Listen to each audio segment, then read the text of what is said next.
বিসমিল্লাহির রহমানির রহিম। আসসালামু আলাইকুম রহমতুল্লাহ। আপনারা দেখতে পাচ্ছেন উৎসুক জনতার ভিড়, আশেপাশে অনেক মানুষ চলে আসছে। তো আমরা একজন ভাইয়ের সাথে কথা বলি যে যে ভাইয়ের অনুভূতিটা কি, ভাইয়ের সম্পর্কে ভাইয়ের সাথে আমরা কথা বলে দেখি। আসসালামু আলাইকুম রহমতুল্লাহ। আপনারা জানেন ফিলিস্তিনের মুসলমান নির্যাতিত নিপীড়িত, ফিলিস্তিনের মুসলমানদেরকে আপনার ধ্বংস করে দেওয়ার একটা পায়তারা করা হচ্ছে এবং প্রায় একদিন নয়, এক মাস নয়, এক সপ্তাহ নয়, বছরের পর বছর ফিলিস্তিনের মুসলমানদের উপর যেভাবে নিপীড়ন হচ্ছে, আমরা মুসলমান হিসেবে তা কখনোই বরদাস্ত করতে পারি না। আমাদের আল আকসা মসজিদকে ওরা ভেঙে দিয়েছে, আমাদের ফিলিস্তিনের মুসলমানদেরকে ওরা প্রায় নিঃশেষ করে দিচ্ছে। তাই আমরা আজকে মার্চ ফর গাজা করতে যাচ্ছি যে আমাদের এই বাংলাদেশ থেকে আমরা একটি বার্তা দিতে চাই যে ফিলিস্তিনের মুসলমানদের উপর যদি নির্যাতন বন্ধ না করা হয়, নয়তো আমরা নীরব থাকবো না। আমরা ফিলিস্তিন যাব, প্রয়োজনে ফিলিস্তিন যাব এবং ফিলিস্তিনের পক্ষে ইসরায়েলের বিরুদ্ধে যুদ্ধ করে ফিলিস্তিনকে মুক্ত করেই ছাড়বো ইনশাআল্লাহ। ইনশাআল্লাহ আমরা রক্ত দিব, জীবন দিব, সেই রক্তের বিনিময়ে, জীবনের বিনিময়ে আল আকসাকে মুক্ত করেই ছাড়বো ইনশাআল্লাহ। ইনশাআল্লাহ। আমরা অনেক ধৈর্য ধারণ করেছি, অনেক আমরা সহ্য করেছি, আর ধৈর্য ধারণ করতে চাই না। এখন জিহাদ ফি সাবিলিল্লাহর সময় এসে গেছে, এখন আল আকসাকে রক্ষা করার সময় এসে গেছে ইনশাআল্লাহ। বলতে চাই, হে দুনিয়ার মুসলমান, সকল মুসলমান ঐক্যবদ্ধ হও। তোমাদের হুঙ্কারে এই ইসরায়েলি কুত্তারা এই পৃথিবী ছেড়ে পালাতে বাধ্য হবে। মুসলমানদের ইমানি শক্তি রয়েছে, ইমানি শক্তি, সেই শক্তির সামনে পৃথিবীর কোনো শক্তির মোকাবেলা করার সাধ্য নাই। মুসলমানদের এক আল্লাহু আকবারের ধ্বনিতে ইসরায়েলের কাঁপন সৃষ্টি হয়ে যাবে।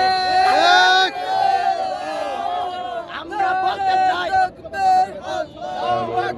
এই পৃথিবীর মধ্যে 57টি মুসলিম দেশ রয়েছে, সমস্ত মুসলমান ঐক্যবদ্ধ হন, হুঙ্কার দেন, ইসরায়েলের আব্বা আমেরিকাও আমাদের সাথে পারবে না ইনশাআল্লাহ।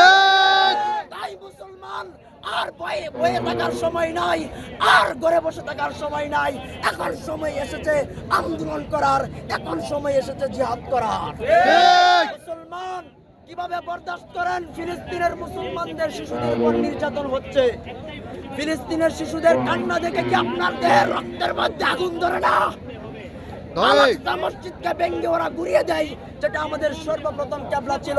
এরপরেও কিভাবে নীরব থাকেন, এরপরেও কিভাবে নিস্তব্ধ থাকেন? আমরা এই বাংলাদেশ থেকে একটি বার্তা এই বিশ্বের মুখে দিতে চাই, সমস্ত মুসলমান, 200 কোটি মুসলমান ঐক্যবদ্ধ হন, রাজপথে নেমে আসেন, অ্যাকশন করেন, ইসরায়েলরা কবর রচিত হয়ে যাবে ইনশাআল্লাহ। আপনারা যদি এভাবে মুনাফিকি করেন, সৌদি আরবকে বলতে চাই মুনাফিকি করবেন না, কারণ মুনাফিকদের স্থান এই পৃথিবীর জমিনে হয় না, এদের পতন হয়। সমস্ত মুসলমানরা ঐক্যবদ্ধ হয়ে ফিলিস্তিনের শিশুদের দিকে তাকাইয়া, ফিলিস্তিনের মা বোনদের দিকে তাকিয়ে আপনারা ফিলিস্তিনের পক্ষে দাঁড়ান, ইসরায়েলের বিরুদ্ধে প্রতিরোধ গড়ে তোলেন। আমরা বাংলাদেশের সমস্ত মুসলমান রাজপথে নেমে এসেছি এবং মার্চ ফর গাজা করতেছি। আপনারাও রাজপথে নেমে আসুন এবং ফিলিস্তিনের মুসলমানদেরকে সাহায্য করুন। আল্লাহর রাসূল বলেছেন, দুনিয়ার সমস্ত মুসলমান হলো একটা দেহের ন্যায়। দেহের মধ্যে যদি আপনার অসুস্থতা দেখা দেয়, তাহলে যেমন সারা শরীরের মধ্যে অস্থিরতা দেখা দেয়, ঠিক তেমনি ভাবে পৃথিবীর কোনো প্রান্তে মুসলমান নির্যাতিত হলে অপর মুসলমান কখনো নিস্তব্ধ থাকতে পারে না, নীরব থাকতে পারে না, অস্থির হয়ে যেতে হবে। আল আকসা মসজিদ, এটা আমাদের সর্বপ্রথম কিবলা ছিল, সেই মসজিদকে ওরা রক্ষা দেয় নাই।